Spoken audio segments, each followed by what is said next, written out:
اس وقت جو آج اس احتجاج کے لیے حکومت نے جو انتظامات کیے ہوئے ہیں وہ بہت مختلف ہیں، اور وہ کہتے ہیں آئیں ہم رات کیسے گزاریں گے ہم بتائیں گے آپ۔ اس دفعہ جو ڈیفنس پہ ہوتے ہیں، ظاہر ہے سیکیورٹی فورسز حکومت وہ ڈیفینسو سائیڈ پہ ہوتی ہے، اس دفعہ وہ ڈیفینس ضرور کر رہے ہیں لیکن اگریسو سٹائل میں کر رہے ہیں۔ پلان یہ ہے کہ جو بھی آئے گا اس کو نہلایا جائے گا ٹھنڈے پانی کے ساتھ، جو بھی سامنے آئے گا پہلے اچھی طرح سے ان کو پوری طرح نہلایا جائے گا اور اس کے بعد پھر دھویا جائے گا، مطلب وہ جس طرح دھوبی دھوتا ہے۔ ایون علی امین گنڈا پور کے اوپر نگرانی کرنے کے لیے بندے پنجاب سے منگوائے گئے ہیں جو علی امین گنڈا پور کی موومنٹ اور اس کی ساری اس کی نگرانی کریں گے کہ وہ کر کیا رہا ہے، کس سے مل رہا ہے، کیا گفتگو کر رہا ہے۔ ناظرین، آج ڈسکس کرتے ہیں کہ یہ جو 24 نومبر کا احتجاج ہے یہ پی ٹی آئی کے سابق جتنے بھی احتجاج ہوئے ہیں آج تک ان سے مختلف ہے، بہت مختلف ہے۔ وہ کیسے؟ اور دوسرا کہ اس وقت ملک جل رہا ہے، یہ ملک کا ایک بڑا حصہ، اور یہ جو آگ ہے یہ کس نے لگائی ہے، اور جس نے یہ آگ لگائی ہے وہ ظاہر ہے کہ طاقتور ہے، تو بجائے گا کون؟ تو پھر سب سے پہلے ہم اسی کی بات کر لیتے ہیں۔ پرسوں جو واقعہ پیش آیا کرم ایجنسی میں برسر سڑک برلب سڑک، وہاں پہ جو قافلہ گزر رہا تھا اس پہ ایک ایمبوش ہوا، اس پہ چھپ کے وار کیا گیا اور نہتے شہریوں کو، عام انسانوں کو، معصوم لوگوں کو نشانہ بنایا گیا، بے دردی سے مارا گیا۔ اور یہ جو واقعہ ہے اس کے قریب ایک گاؤں ہے بگن، اس کے قریب پیش آیا، اور بگن گاؤں کے لوگ رپورٹڈلی وہاں سے آئے اور انہوں نے آ کے، تو ظاہر ہے کہ جب یہ واقعہ پیش آیا ہے تو کئی گھنٹوں تک کوئی وہاں پہ مدد کے لیے نہیں آیا ہوگا کیونکہ اتنا زیادہ خوف اور دہشت تھی، لیکن وہ لوگ آگے آئے اور انہوں نے آ کے وہاں ان لوگوں کو ریسکیو کیا، ان کی مدد کی، بعد میں جا کے حکومتی ادارے وہاں پہنچے۔ تو آج یہ اطلاعات مل رہی ہیں کہ اسی گاؤں بگن کے گاؤں میں پورے گاؤں کو جلا دیا گیا ہے، اور جس طرح کی تصاویر اور جس طرح کی فوٹیجز شیئر ہو رہی ہیں وہ دیکھی نہیں جاتی۔ وہ ایسے لگ رہا ہے جیسے بیروت، یعنی کہ مطلب بیروت کا کوئی علاقہ ہے جس پہ اسرائیل جو ہے وہ بمباری کر رہا ہے، اور آگ لگی ہوئی ہے پورے گاؤں میں، اور لاشیں جو ہیں وہ سڑکوں پہ پڑی ہوئی ہیں۔ تو یہ جو آگ لگی ہے، اور اس سے پہلے جو یہ ایک عرصے سے یہ چل رہا تھا، اور جس طرح سے یہ رائز ہو رہا تھا اور اس کی طرف بہت سے لوگوں نے توجہ دلائی تھی اور اس طرف توجہ نہیں دی گئی، اور پھر یہ کہ اس سے جڑا ہوا پورا آپ کا یہ جو ٹانک اور آن برڈ پورا علاقہ جو ساؤتھ کا خاص طور پہ کے پی کا ساؤتھ جو ہے، اور وہ جا کے ملتا ہے بلوچستان کے ساتھ، اور بلوچستان اور پھر گوادر جو ایک عرصے سے دہشت گردی کی وارداتیں جو ہیں وہ مسلسل اور پے در پے ہو رہی ہیں، اور بنوں میں جو واقعہ ہوا ہے اور یہ ساری چیزیں، یہ کوئی اندرونی طاقت تو ایسا کر نہیں سکتی، تو یہ بیرونی طاقت ہی کوئی نہ کوئی کر رہی ہے۔ اور یہ جو ایریا میں جس کرم اور پارا چنار کی بات کر رہا ہوں، وہاں پہ غیر ملکی اسلحہ ملا ہے، لوگوں نے دکھایا ہے، موجود ہے، ظاہر ہے کہ گورنمنٹ کے پاس بھی اس کی ساری انفارمیشن ہے، تو وہ کہاں سے آیا ہے؟ تو یہ آگ لگانے والی جو بھی طاقت ہے وہ اس کو بجھنے نہیں دینا چاہتی، اور ہماری کوئی توجہ نہیں۔ یہ خیبر پختونخوا کا علاقہ ہے، یہ ضرور یاد رکھا جائے۔ جو لوگ اس وقت سیاست کی خمار میں اور سیاست کے بخار میں جو اس وقت بیٹھے ہوئے ہیں اور ہر چیز کو جائز سمجھ رہے ہیں، ان کو یہ ضرور جاننا چاہیے کہ یہ ملک جل رہا ہے، اور اس ملک کا وہ حصہ جل رہا ہے جس پہ خیبر پختونخوا کی پی ٹی آئی کی حکومت ہے۔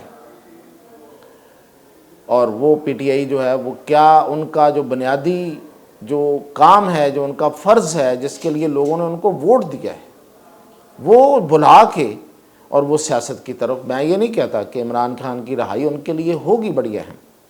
لیکن کیا ملک کے شہریوں کی جانوں سے زیادہ اہم ہے؟ کیا اس ملک کی جو سالمیت ہے اس سے زیادہ اہم ہے؟ اس طرف توجہ دیں، ساتھ یہ بھی کرتے رہیں۔ آپ کو مطلب میں تو ذاتی طور پہ اس کے مخالف نہیں ہوں کہ آپ سیاسی تحریک چلائیں،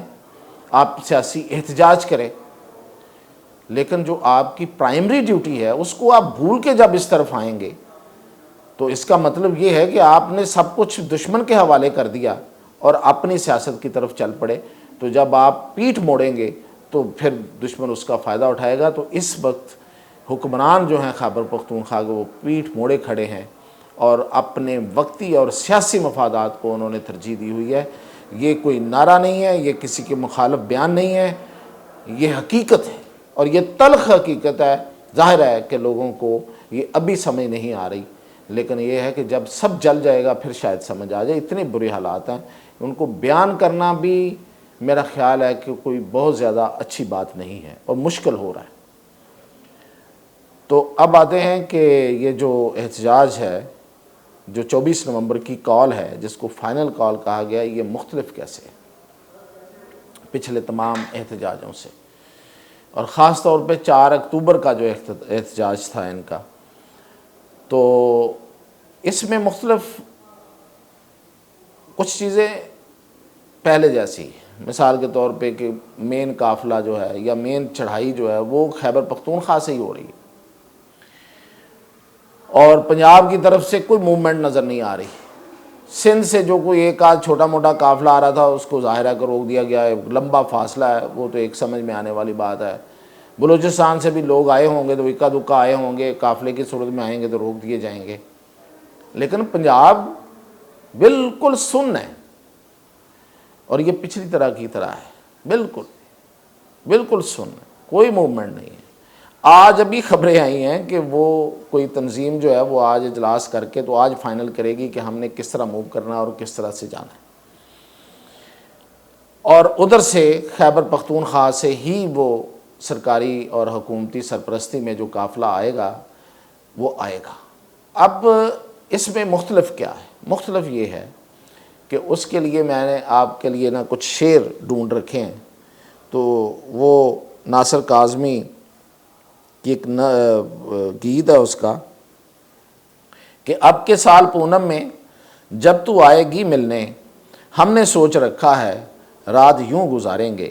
دھڑکنیں بچھا دیں گے شوق تیرے قدموں میں، ہم نگاہوں سے تیری آرتی اتاریں گے، تو کہ آج قاتل ہے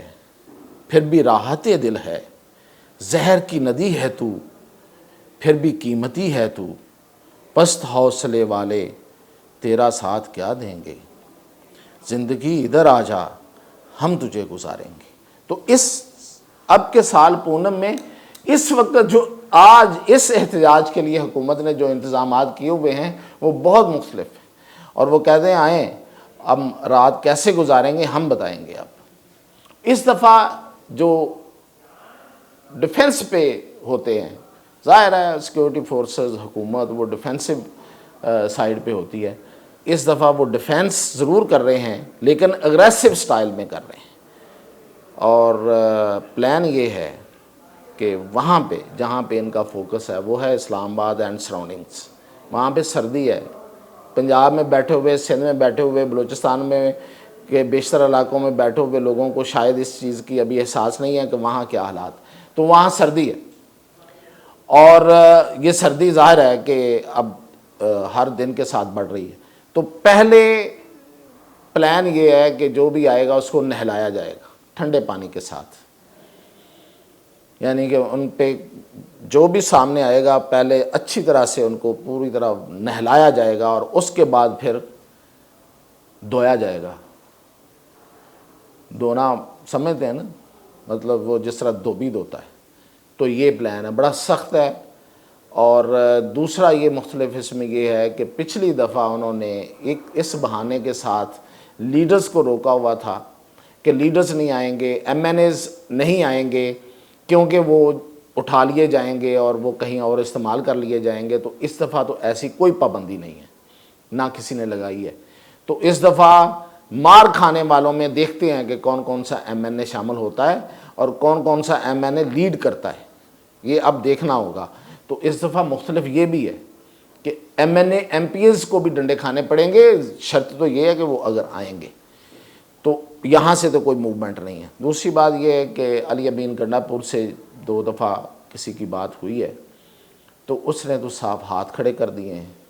اور اس نے کہا ہے کہ دیکھیں میرے ہاتھ میں کچھ نہیں ہے. وہ جو پبلکلی کہہ رہا نا, حقیقت بھی یہی ہے. اس نے کہا ہے کہ دیکھیں ادھر سے کال آئی ہے اڈیالہ جیل سے اور امپلیمنٹ کروانے والی میرے سر پہ بٹھا دی گئی ہے. ساری کی ساری جو اس وقت سی ایم کا آفس ہے اور جو سرکاری مشینری ہے وہ بشرا بی بی کے حکم پہ چل رہی ہے, ان کا آرڈر چل رہا ہے. مجھے یہ کہا گیا ہے کہ میں جو کہوں گی وہ آپ کا کہا ہوا ہوگا, اس لیے آپ نے کوئی مداخلت نہیں کرنی. ایون علی امین گنڈا پور کے اوپر نگرانی کرنے کے لیے بندے پنجاب سے منگوائے گئے ہیں جو علی امین گنڈا پور کی موومنٹ اور اس کی ساری اس کی نگرانی کریں گے کہ وہ کر کیا رہا ہے, کس سے مل رہا ہے, کیا گفتگو کر رہا ہے. یہاں تک ہوا ہے. اب پتہ نہیں وہ فون بگنگ کر سکتے ہیں یا نہیں کر سکتے, لیکن موومنٹ پہ وہ پوری نظر رکھیں گے. اور یہ کہ اس وقت حالانکہ چیف سیکرٹری کو وفاقی حکومت کی طرف سے آرڈر گئے ہیں کہ سرکاری مشینری استعمال نہیں ہوگی, لیکن ریسکیو کے جو دفاتر ہیں جن کے پاس بڑی بڑی گاڑیاں ہوتی ہیں, فائر ٹینڈرز ہوتے ہیں, فائر بریگیڈ ہوتے ہیں اور دوسری گاڑیاں ہوتی ہیں, وہ ان تمام آفیسز میں اس وقت پی ٹی آئی کے وی لاگر یوٹیوبرز بیٹھے ہوئے ہیں اور پی ٹی آئی کے کارکنوں نے قبضہ کر لیا ہوا ہے اور عملے کو باہر بھگا دیا ہے. اور ڈی سیز جو ہیں ان کے دفاتر میں بھی اس وقت جو خیبر پختونخوا کے جتنے ڈی سی ہیں ان کے دفاتر میں اس وقت پی ٹی آئی کے ورکروں کا قبضہ ہے. حالانکہ ان کے لیے حکم یہ ہے کہ وہ حصہ نہیں لیں گے, تو وہ بے بس ہیں اس وقت. تو پوری مشینری جو ہے سرکاری مشینری وہ پی ٹی آئی کے ورکرز کے ہاتھوں میں ہے. وہ بے شک چیف سیکرٹری ان کو روکے یا آئی جی روکے, آئی جی تو یہی روک سکتا ہے کہ پولیس والے آگے نہیں جائیں گے تو وہ نہیں آئیں گے, لیکن باقی جو مشینیں ہیں اور باقی جو چیزیں ہیں وہ شاید خود ہی چلا کے ان کو لے آئیں اور احتجاج کا جو قافلہ ہے جو جس طرح سے انہوں نے چلانا ہے اس کا جو منصوبہ ہے اس کو پورا کریں. لیکن آگے سے بھی تیاری میں نے آپ کو بتا دی ہے. تو یہ ہے کہ اب کے سال پونم میں جب تو آئے گی ملنے, ہم نے سوچ رکھا ہے راتیں یوں گزاریں گے. تو اب دیکھتے ہیں کہ کس کی رات کیسے گزرتی ہے. تو مزید اپڈیٹ انشاءاللہ کریں.